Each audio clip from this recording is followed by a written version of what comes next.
Meron daw i-disclose na nila crucial and fundamental to the case ang defense team ni dating Pangulong Rodrigo Duterte sa confirmation of charges hearing ng kanyang kaso sa International Criminal Court.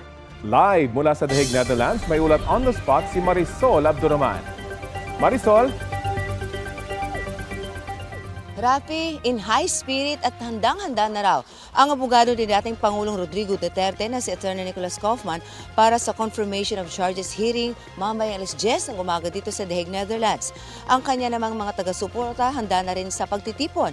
Mamaya rin yan sa harap ng ICC.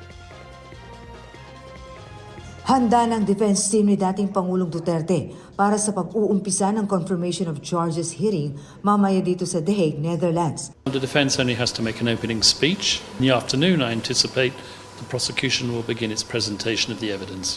Mamaya, inaasahan na mag-uumpisa ng ICC prosecutor na ilatag ang mga ebidensya nila para patunayang may sapat na ebidensya para ituloy sa isang proper trial ang mga akusasyon nila sa dating Pangulo. In the coming days, the prosecution will present their evidence and we will attack it. We will say why that evidence doesn't show what the prosecution says it. I don't need too much input from the former president because I'm not going to be presenting his version of events, even if he could give me a version of events from recent times.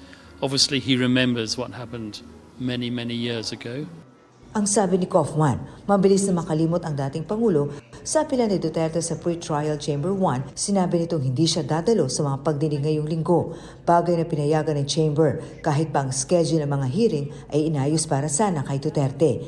No one's really going to force him into a van and take him to court. That would be totally inappropriate.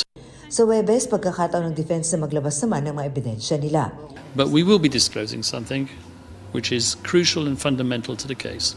Nandito tayo ngayon sa detention facility ng ICC at sa lugar na ito kadalasang pumapasok ang pamilya Duterte at abogado ng dating Pangulo kapag siya ay dadalawin. Pero sa pagkakalam natin, walang dalaw ngayong linggo. Gayunpaman, tuloy-tuloy pa rin ang pagtitipon ng kanyang mga taga-suporta sa tinatawag na Duterte Street.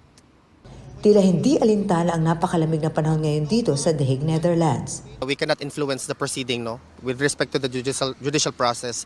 Pero we hope that our presence will pierce through the walls of here, the detention facility. May pakita namin, may pa-feel namin kay PRRD na nandito ang taong bayan sumusuporta sa kanya.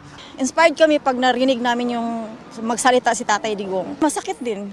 If in case na makita namin siya. Kasi makabalik siya sa Pilipinas. Ang iba nga, galing pa sa ibang bansa. I come from Germany. We just came here to attend the confirmation to show our support. Umapila naman ang abogado ni dating Pangulong Rodrigo Duterte sa naging desisyon ng pre-trial Chamber 1 na huwag ipidisqualify ang mga abogado ng mga biktima ng extrajudicial killing. Samantala, nag-submit na rin sa ICC ang prosecution team ng kanilang ikatlong listahan ng ebidensya laban kay Duterte. At yan ang latest mula rito sa The Hague, Netherlands. Balik sa iyo, Rafi. Maraming salamat, Marisol Abduraman.